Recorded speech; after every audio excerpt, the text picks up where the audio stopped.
श्री स्वामी समर्थ. तो आज गुरुपौर्णिमा. तुम्हाला सर्व यूट्यूब फॅमिलीला माझ्याकडून व माझ्या सर्व फॅमिलीकडून गुरुपौर्णिमेच्या हार्दिक शुभेच्छा.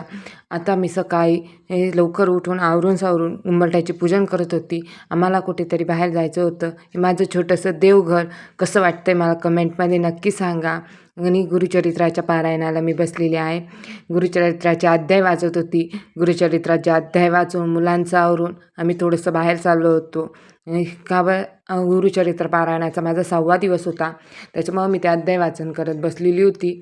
त्याच्यानंतर शुक्रवारी माझी समाप्ती. तोही ब्लॉग तुम्हाला येईलच लवकरच. आता हा अध्याय वाचून मुलांचं आवरून आम्हाला थोडंसं बाहेर जायचं होतं. त्याच्यामुळे मी लवकर अध्याय वाचनाला बसली. अध्याय वाचून झाल्यावर देवापुढे छोटीशी रांगोळी काढली. कसं दिसतंय माझं देवघर कमेंटमध्ये मला नक्की सांगा. आणि बाहेर गुरुपौर्णिमा असल्यामुळे स्वामींनाही उपवास असतो, त्याच्यामुळे केळीचा प्रसाद दाखवला. तर चला आपण कुठे चाललोय बघूया. तुमच्यासाठी सरप्राईज आहे.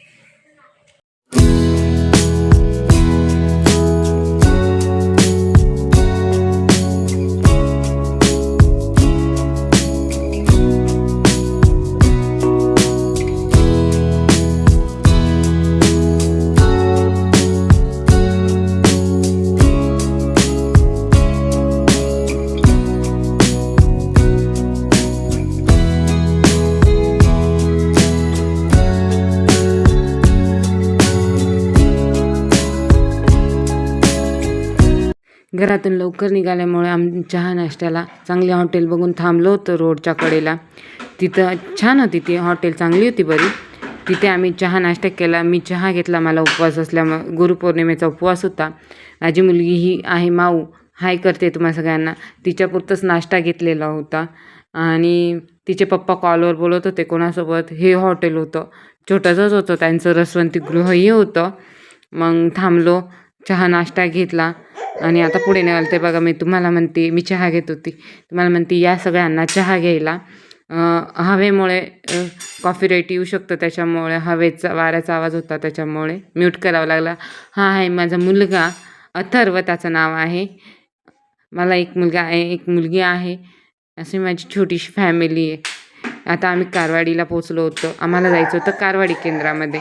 संतोष भाऊ जाधव यांच्या यूट्यूबलाही सर्च करा, स्वामी समर्थ कारवाडी केंद्र. तिथं गेल्यावर आधी पाय धुवावं लागते. कोणत्याही केंद्रात गेल्यावर आधी पाय धुवावं लागतात. आम्ही स्वच्छ हातपाय धुतले सगळ्यांनी. हे बघा, इथे स्वभावांना साक्षात्कार दिलेला आहे स्वामींनी.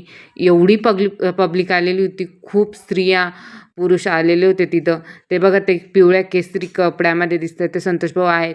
आणि त्यांचं पहिले केंद्र हे छोटंसं याच्यामध्येच होतं, शाळेमध्ये. त्यांनी शाळेपासून म्हणजे जिल्हा परिषदच्या शाळेपासून ती सुरुवात केलेली केंद्राची. पुढे ते आता शाळेचं बांधकाम केलं बुवा. आणि तिथून नंतर स्वामी केंद्रही त्यांनी छान असं मस्त बनवलेलं आहे. त्या दत्त जयंतीला कोणी कारवाडीला जात असून कोणीही ताई, तर त्यांनी नक्की भेट द्या कारवाडी केंद्रामध्ये. आणि दर रविवारी प्रश्नोत्तर राहतं. ज्यांना काही संकट असतील, ज्यांना काही प्रश्नोत्तर असतील, त्यांनी नक्की विजिट करा कारवाडी स्वामी केंद्राला. आणि यूट्यूबवरही सर्च करा स्वामी कारवाडी केंद्र, श्री स्वामी समर्थ कारवाडी केंद्र असं नाव आहे यूट्यूबचं चॅनलचं त्यांच्या. तर खूप छान होतं.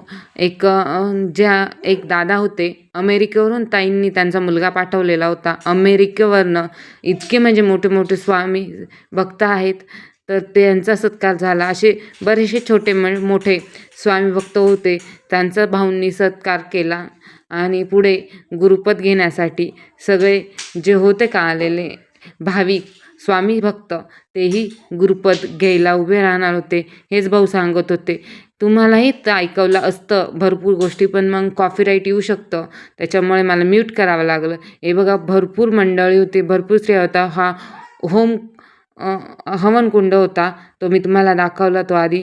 आणि हे बघा, ही अंगणवाडी शाळा आहे, ही जिल्हा परिषदेतली. आणि हे स्वामी भक्त सगळे, किती मोठी लाईन होती गुरुपद घेण्यासाठी बघा. आणि ह्या काही तिथल्या सेविकरी होत्या, त्या प्रत्येक स्त्रियांना दंडवत बांधत होत्या, म्हणजे धागा बांधत होत्या. मीही तुम्हाला सांगते, मी पण बांधला धागा, मीही दंडवत बांधलं. आणि त्यांचे काही नियम असतात, ते बांधल्यावर असं खूप म्हणजे खूप प्रसन्न. आणि ती भूमी इतकी छान आहे ना, तिथं गेल्यावर सगळं विसरून जातं माणूस. तेव्हा मी तुम्हाला सांगते मी लाईनीत उभी राहिले. आता इतकी मोठी लाईन होती तर विचारताच 3-4 तास स्त्रियांनीच घेतले. तर पुरुषांना गुरुपद घेण्यासाठी टाईमच नाही मिळाला. तिकडे एका साईडलाही फराळ चालू होतं. हे बघा, हे केंद्र आहे भाऊंचं. इकडे भगवान भाऊ पण उभे आहेत, म्हणजे भरपूर सेवेकरी उभे होते. इकडे त्यांनी 2 अशा पितळाच्या मूर्त्या ठेवलेल्या होत्या, त्यांच्यावर अभिषेक होत होता. हे बघा, त्या स्त्रिया अभिषेक करताय, गुरुपद घेतायत, स्वामींना सांगतायत ह्या गुरुपौर्णिमेपासून तर पुढच्या गुरुपौर्णिमेपर्यंत मी तुमची सेवेकरी असं सांगताय. सेवेकरीन, तुम्ही माझे गुरु, मला संकटांना सुखांना मी तुम्हालाच हाक मारेन. हा प्रसाद ठेवलेला होता केळीचा. भक्त खूप, म्हणजे स्वामी सेवेकरी खूप देत होते. ह्या पादुका होत्या ठेवलेल्या, तिथे चांदीच्या पादुका होत्या.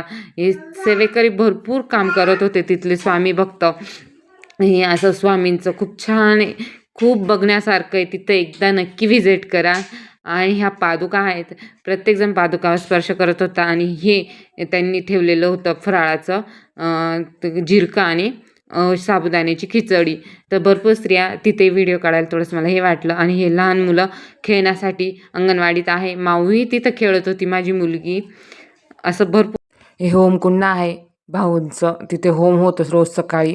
तिथून नंतर मी तुम्हाला सांगत होती की आम्ही कुठे चाललो आहे, काय चाललं आहे. व्हिडिओ स्किप न करता पूर्णपणे बघत राहा. आणि तिथून कारवाडीत निघायला गाव लागतं, कारवाडी गाव. तिथे खूप छान आहे, म्हणजे तिथलं वातावरण नैसर्गिक आहे. आणि भाऊंच्या मार्गदर्शनाखालीच अख्खं गाव नांदतं आहे. अख्ख्या गावामध्ये स्वामींची भक्ती, स्वामींची सेवा होती आहे. स्वामीसाठी अख्खं गाव हे करतं आहे. रोज सकाळी उठल्यावर स्वामींच्या दर्शनाला जातात. म्हणजे जसं जे खेड्यामध्ये इतकं मोठं आणि हे होऊ शकत नाही केंद्र, इतकं मोठं केंद्र झालेलं आहे. बाहेरगावावरून त्या गावाला येतात लोक. आणि दत्त जयंतीला ते प्राणप्रतिष्ठा आहे. आता इथून पुढे मी सांगत होते, मी शिर्डीला आलेली आहे. शिर्डीमध्ये खूप मोठं आणि खूप छान आहे. गुरुवारचा दिवस आणि गुरुपौर्णिमा अख्ख्या पालख्या येत होत्या. भरपूर भाविक पायी DJ लावून येत होते. भक्तीचे गाणे लावून नाचत कुदत देवाच्या दरबारात येत होते दर्शनासाठी. हे बघा, स्त्रिया, छोटी छोटी मुलं, माणसं, वृद्ध नागरिक भरपूर होते. भरपूर रस्त्याने आम्हाला दिसत होते. मी बाईकवर एवढं शूटिंग केलेलं आहे. खूप म्हणजे खूप छान होतं. आणि म्हणजे कारवाडीतून कोपरगाव खूप जवळ आहे, शिर्डी जवळ आहे त्याच्यामुळे. हे बघा, इथे दुकानं लागत होती, भाविक पण येत होते. भरपूर अशी गर्दी होती. छोटे छोटे मुलं, अक्षरशः भाविक काही कन्नडतून आलेले होते. खूप छान होता तो प्रसंग, पाहण्यासारखा होता.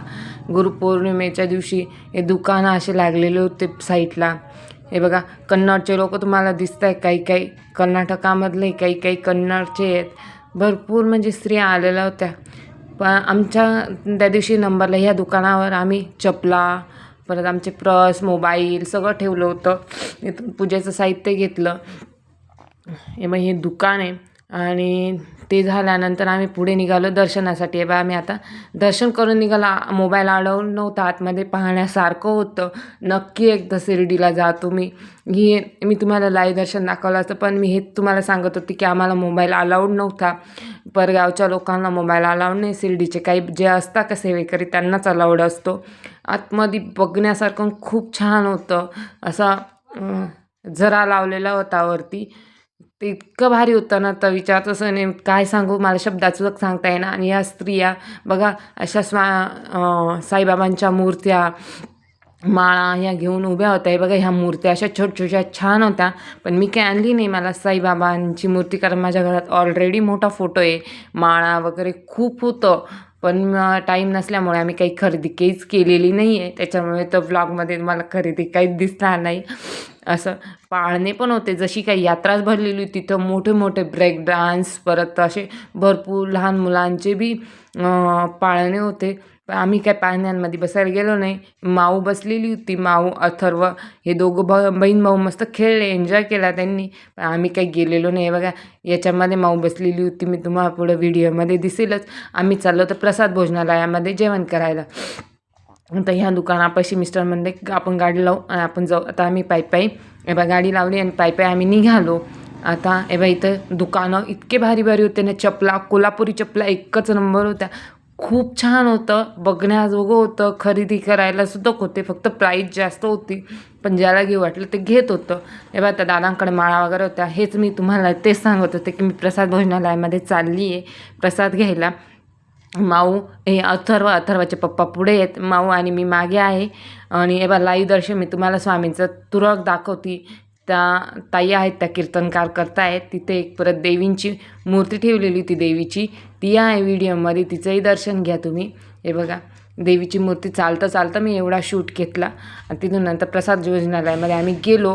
हे बघा हा असा प्रसाद होता, बटाट्याची भाजी, पोळी, डाळ भात, भरपूर भाविक होते. मोठा हॉल आहे, जवळजवळ मी तर सांगते खूप मोठा, 100-200 लोक मारतील इतका हॉल होता. तिथून बाहेर निघाला, हात धुतला आणि इथं साईबाबांची मोठी मूर्ती, परत तिथे हत्ती, घोडे भरपूर होतं फोटोशूट करायसारखं. परत ते बघा भरपूर भाविक तिथं फोटोशूट करत होते, आम्हीही केले. त्याच्यानंतर मी मूर्त्या बघितल्या दुकानात जाऊन, पण घेतल्या त्या काहीच नाही, प्राईस खूप असल्यामुळे. जे बघा मी तुम्हाला बोलले ना कोल्हापुरी चपला, पण प्राईस होती खूप, प्राईसचं बी नाही काही, पण मग आम्हाला टाईम नव्हता तेवढा, बाईकवर यायचं होतं 2 लहान मुलं घेऊन, त्याच्यामुळे आम्ही निघालो. हे बघा माऊनी आनंद घेतला तिच्या पप्पांसोबत, मी दुकानांमध्ये फिरत होती. आणि अथर्व आहे बघा, मग मी आणि अथर्व आल्यावर अथर्व बाईकवर बसला, कसा बघतोय बघा. हे बघा मी तुम्हाला इथं सांगत होती, आम्ही शिर्डीला बाय करून आता निघालो पुढच्या प्रवासाला, आता घरी यायला. पुढे टेडीचं दुकान लागलं, आम्ही काही टेडी घेतले नाही, तिथे खूप प्राईज होत्या त्याच्यामुळे, पण छान छान होत्या. आम्ही मालेगावला गेलो का घेऊन येऊ तिथून. आता शिर्डीतून आम्ही घरी निघालो, घरी 11 वाजता आलो. आता व्हिडिओची इथेच एंड घेते. तुम्हा सगळ्यांना बाय बाय. लाईक करा, शेअर करा, नवीन असल्यास सबस्क्राईब करायला विसरू नका. तुम्हा सगळ्यांना माझ्याकडून बाय बाय, गुड नाईट.